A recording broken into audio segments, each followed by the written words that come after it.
Welcome back to You're All Doomed, where we slice and dice our way through Friday the 13th, the final chapter, for one final time. I'm your host, Brian. I'm Greg. In this episode, we're just kind of tie up some loose ends and cover anything that we weren't able to cover in the other episodes this season. The first thing I want to get to is the movie timeline. We've joked about it in previous seasons about how you can't really pay too much attention to it, but and eventually we're just going to have to stop paying attention to it at all because it's not going to make any sense. But basically, as I understand it, Friday the 13th takes place in 1979. And then part 2 takes place 5 years later in 1984. Part 3 takes place the day after part 2. And the final chapter, which we just talked about, takes place the day after part 3. Maybe, at least that's where it picks up from. So chronologically, parts 2, 3, and 4 take place over the course of 5 days. And during that time, Jason kills 34 people. Yeah, that's a lot of work for a 5-day span there. I like this little mini trilogy that they've inserted into this saga, how these 3 movies bleed right into the next, and pick up, fairly faithfully from one to the other. A few makeup appearances aside, they really just flow from one into the next. Of all those kills in the final chapter, it's interesting to point out that Jason doesn't kill anyone with a machete. I'll be darned. That's true. Although he himself dies at a machete. Yes. We had talked about the ambiguity of what happens to Mrs. Jarvis. When we last saw her in the movie, she's startled by something and turns around and kind of gasps, but that's kind of the end of it. We don't really know what happens to her, and it's not necessarily left intentionally open-ended, but there was a deleted scene that kind of explained her fate a little bit clearer. The scene is a dream sequence where Trish and Tommy wake up the next morning after killing Jason, and they hear the sound of police sirens. So Trish sends Tommy to summon the police, who are actually next door at the party house. And it's at that point that she notices water dripping from the ceiling and in the Jarvis house, and she goes upstairs to investigate. So she goes into the upstairs bathroom and finds the body of her mother floating in a tub full of bloody water. Trish kind of freaks out and lifts her mother out of the tub, and when she does this, Mrs. Jarvis's eyes open up, but except her eyes are just solid white and devoid of irises. It's just this creepy kind of blank stare. And at that moment, Jason suddenly appears from behind the bathroom door and prepares to attack Trish. But Trish suddenly wakes up in the hospital in a scene reminiscent of the ending of the first movie. So it's just another kind of murky dream / hallucination that doesn't add anything to the story. Exactly, yeah. That doesn't even necessarily confirm the fate of Mrs. Jarvis because it's all a dream anyway. I'm glad they cut that. That seems kind of silly and pointless.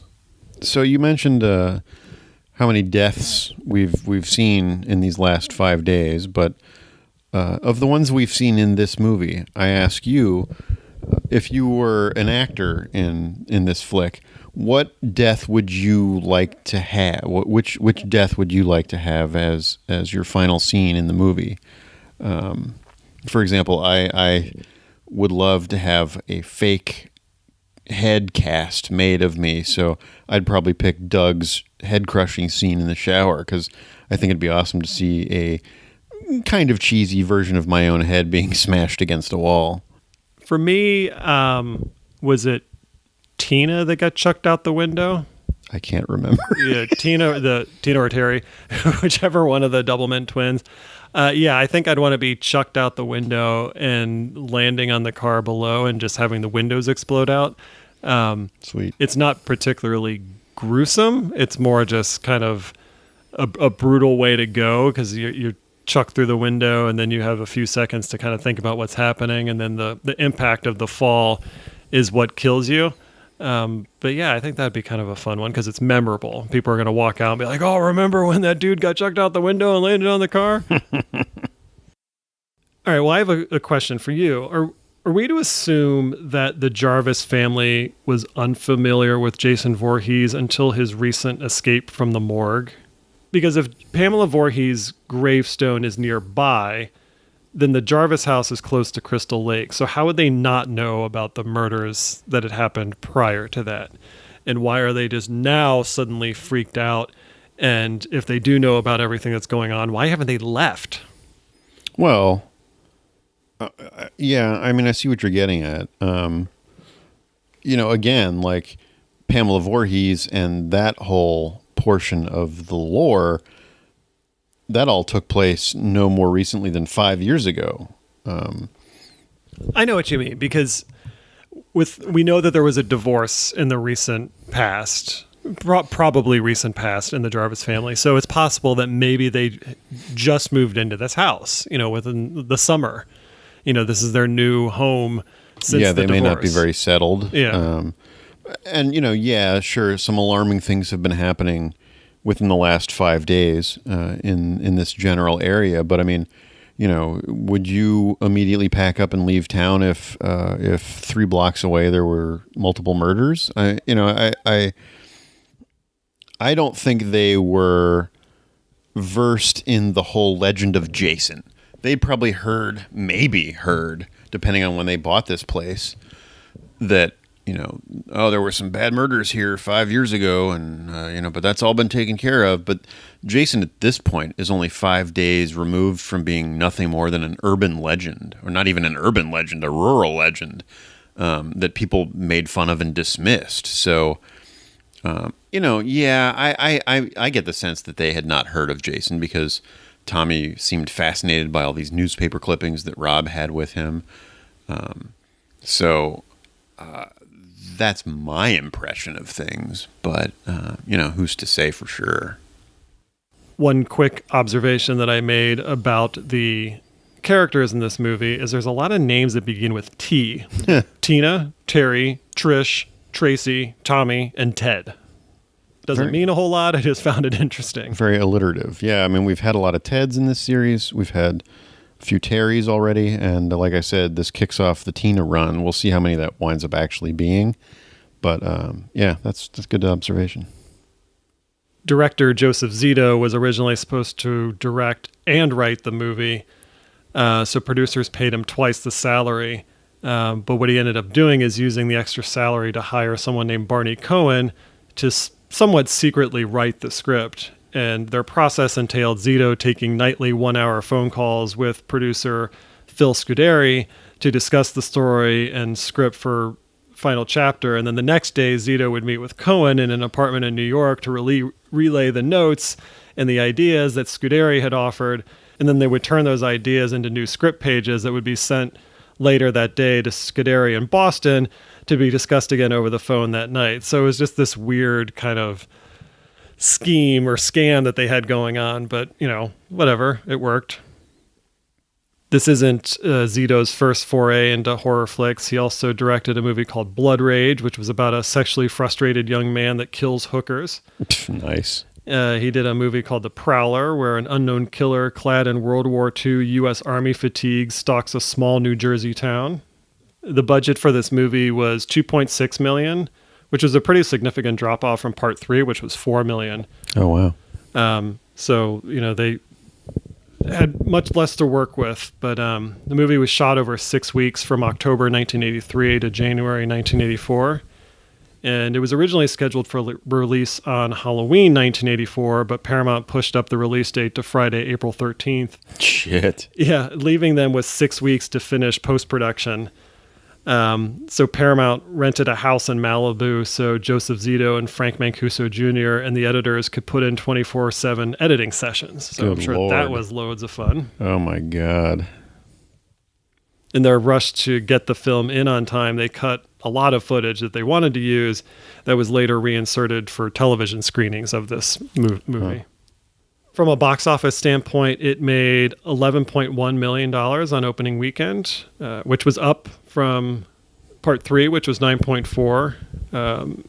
They ended up with a U.S. gross of about $32 million, which was actually a little bit below Part 3, so started off strong but kind of teetered off a little bit quickly. But again, I feel like this one probably has long legs on the home video and broadcast end of release. So I'm sure that it's made its money back, hundreds of times over at this point with multiple DVD releases, and it seems like they're always showing this one on cable and on Spike TV and whatnot. I mean, this is a popular one, so I'm sure that they've made quite a bit of dough off this movie. But it was a big year for movies in general. 1984 was pretty hot.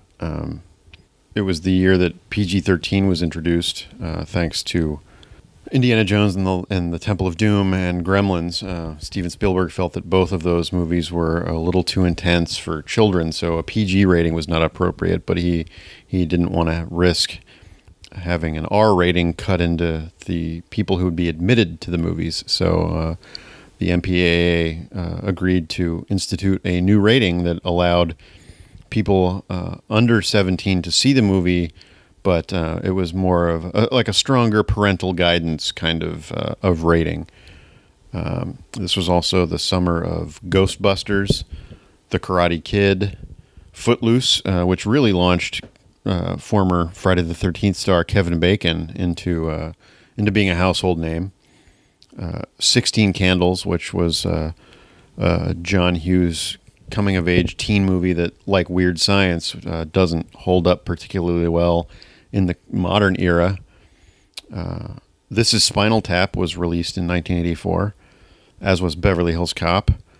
But kind of along the lines of this movie, The Terminator came out in 1984, which was a low-budget movie directed by James Cameron. And while Arnold Schwarzenegger was already known thanks to Conan the Barbarian, The Terminator really catapulted him into stardom.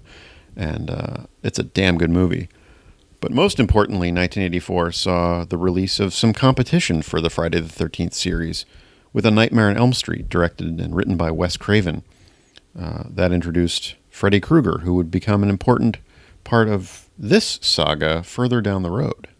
Yeah, it's cool to see Jason and Freddy go head to head at the box office. It's probably the coolest kind of showdown we'll ever get between those two characters. But it's fun to kind of see them battling it out, for box office supremacy. Right, and imagine what could be if they ever faced each other on screen, perhaps. Okay, give me a break. You mentioned Nightmare on Elm Street. At least in terms of this battle, Friday the 13th beat it out in the box office. Other movies that the final chapter beat out were The Last Starfighter, Breakin' 2, Electric Boogaloo, and one of my favorites, Ninja 3, The Domination. Or, as you might know it, Ninja 3, The Domination. This was truly intended to be the final Friday the 13th movie, at least by Frank Mancuso Jr., who was getting tired of working on this. He started to feel like repetition was sinking in. And the director crafted it as though this was going to be the end of Jason, at least. And the trailer for this movie really plays that fact up, one final time and all that sort of thing. Otherwise, the trailer is fairly boring, but I really do like the poster, which is just a shot of the iconic hockey mask on a black background with some blood underneath it and a knife sticking through one of the eye holes. I'm not crazy about the knife. It looks a little too much like a Rambo hunting knife or something, and it's not a weapon that Jason uses in the movie, but it's pretty cool. It gets the message across, and this is one that I would definitely hang on the wall. There were quite a few taglines for this movie. 3 times before you have felt the terror, known the madness, lived the horror, but this is the one you've been screaming for. Another one is Jason's back, and this is the one you've been screaming for. Boy, they're really working that angle, aren't they? Then they put a little twist on it with this one that says, this is the one you'll be dying for. Oh. The next one is Friday, April 13th is Jason's unlucky day. I feel like he's had quite a few unlucky day. Well, and again, there's no indication that this movie takes place on a Friday the 13th. That's the day the movie was released. Very true. Yeah. And one would argue that the day he drowned as a child was a pretty unlucky day. But the next one is Jason meets his match. And then the last tagline was, Gordon? Gordon? Gordon? Where the fuck is Gordon? Well, it's safe to say that camp counselor Greg and I both enjoyed the hell out of this movie. Not everybody did. Two people that did not like it were Roger Ebert and Gene Siskel. And here's a little snippet of what they had to say. Our next movie is Friday the 13th, the final chapter, an immoral and reprehensible piece of trash that sold more tickets on its opening weekend than any other movie so far in 1984, and that is a very, very depressing commentary. It really makes me sad to think of all those moviegoers spending $4.50, $5, most of them teenage kids, sitting there watching this sad, cynical, depressing movie. Now, needless to say, Paramount Studios, the distributor of this film, didn't authorize any clips of the film for use on television. They like to make the money, but maybe they're a little bit ashamed of the movie. They like to hide it from critics like ourselves. But here are some scenes from the Coming Attractions trailer showing that the fourth Friday the 13th movie is just a cynical retread of the first three. Yeah, real great. Jason, you can't hear him, you can't see him, he hardly even breathes. He's the latest word in leading men from the geniuses at Paramount Pictures. You get the idea. Friday the 13th, the final chapter, is 90 minutes of teenagers being strangled, stabbed, impaled, chopped up, and mutilated. That's all this movie is just mindless, bloody violence. And just think of the message this film offers to its teenage audience. The world is a totally evil place, this movie says. It'll kill you. It doesn't matter what your dreams and hopes and ambitions are. It doesn't matter if you have a new boyfriend or a new girlfriend or you've got plans for the future. You can forget those plans because you're going to wind up dead. There is literally nothing else in this movie. And the sickest thing is, this isn't the final chapter. That's just an advertising gimmick. The ending clearly sets up a sequel. And what I want to know is, I wonder if they're going to be heartless and cynical enough to make the sequel, because why not? They've already taken the bucket to the cesspool 4 times for this sludge. I think the people who made this movie ought to be ashamed of themselves, and that's what I think, Gene. Yeah. And I'm going to vote no. I had a feeling you might. Geez, way to pull your punches, guys. Fair enough. They have their opinions, and I understand what they don't like about this movie. But the same way that I felt about Roger Ebert's review of Part 2, they're coming at it not liking the kind of movie this is going to be from the get-go. And of course it's a cynical cash grab. It's a sequel to a, kind of an exploitative horror flick. I don't think there's any message that it's trying to convey to teenagers. And I was a teenager when I saw it, or at least a preteen, and I don't have this nihilistic sense of ennui that Roger Ebert is afraid that would be instilled in me by this movie. It's a fun romp, and as a kid who, like you, grew up in a fairly wooded area, it's spooky to think about a maniac running around chasing me through the woods. Right. In fact, this is, like I said earlier, in the running as one of my favorite Friday the 13th movies. It's actually the first one I remember seeing. I'd seen snippets of it. I think you and I both had probably seen snippets of it on cable, snippets of some of the other movies as well. But this was the first one that I sat down and watched. My parents were out for the evening, and I had a kid named Chris who lived down the street who was over at my house, and we learned that this movie was going to be on in the evening. And so even though I probably wasn't allowed to watch rated R movies at that point, we went ahead and queued it up. And I don't know if you remember my parents' family room, but the TV was at one end, and then it was 25 feet to the fireplace on the other side of the room. And that's where Chris and I were huddled watching this movie, probably covering our eyes at some parts, just so terrified that we couldn't even be closer to the screen. That's awesome. So that's really what launched my love of this series, and why I look at this as the archetypal version of a Friday the 13th movie. It's Jason. He's got the hockey mask on. He's running around, carving people up, and it's there's a lot of spooky shots, and this is what made me want to go back and see Part 2, which wound up being my favorite, or all of the movies that followed. So that's the whole reason I'm here. One thing I enjoy about reminiscing about watching these movies is that it seems like all of our stories have to do with us watching it in the basement in some like clandestine way where it's like the parents had gone to bed, or we had access to a cable channel because of a friend, that we couldn't access at home. And it's there's just something very secretive about it, where it's there's like a furtive quality to like, hey, no one knows I'm watching this. It's a little bit forbidden. We weren't like waking up the next morning and telling our parents about this crazy movie we watched. It's just like this thing that we did in our own, private time. And so that always makes me smile about the secretive nature of how we pulled all these things off. Yeah, I mean, if this movie came out in 1984, I was 10. So by the time it was on cable, it was probably the next summer. So I would have only been 11 years old, and it's pretty rough. It's a pretty intense movie for a kid that age. This was right up my alley. I should probably point out that my wife doesn't let me watch horror movies, so I still have to sneak them.